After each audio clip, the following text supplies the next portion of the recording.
રાજ્યના બાળકોને જરૂરી પોષણ મળી રહે તે માટે સરકાર દ્વારા આંગણવાડીમાં બાળકોને ભોજન આપવામાં આવે છે.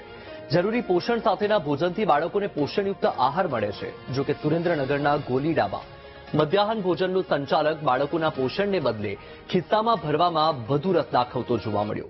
ગોલીડાની પ્રાથમિક શાળામાં મધ્યાહન ભોજનનો સંચાલક સરકારી જથ્થા સાથે ગેરરીતિ આચરતો હતો. ચોટીલા પ્રાંત અધિકારીએ આકસ્મિક તપાસ કરતા સંચાલકનું ભાંડો ફૂટ્યો હતો. સંચાલક 92 ને બદલે 126 વિદ્યાર્થીઓ ભોજન કરતા હોવાનું દર્શાવીને વધુ જથ્થો મંગાવતો હતો અને સરકારી જથ્થાને થાન વિસ્તારની આંગણવાડીમાં સગેવગે કરી દેતો હતો. પ્રાંત અધિકારીએ સંચાલક અજય મેણિયાને ફરજ મોકૂફ કરી દીધો છે તો થાનગઢ વિસ્તારમાં તપાસ કરી હતી. તપાસ દરમિયાન સાંઈધામ સોસાયટીમાંથી સરકારી જથ્થો મળી આવ્યો હતો. આંગણવાડી સંચાલક અંજનાબેન રાઠોડ અને હિતેન્દ્રસિંહ જાડેજા પાસેથી જથ્થો મળી આવ્યો. બાળ શક્તિના 10 કિલોના 5 કટ્ટા અને પૂર્ણ શક્તિનો 10 કિલોનો 1 કટ્ટો આ સહિત કુલ 6,709 રૂપિયાનો જથ્થો મળી આવતા પ્રાંત અધિકારીએ કાયદેસરની કાર્યવાહી કરી હતી.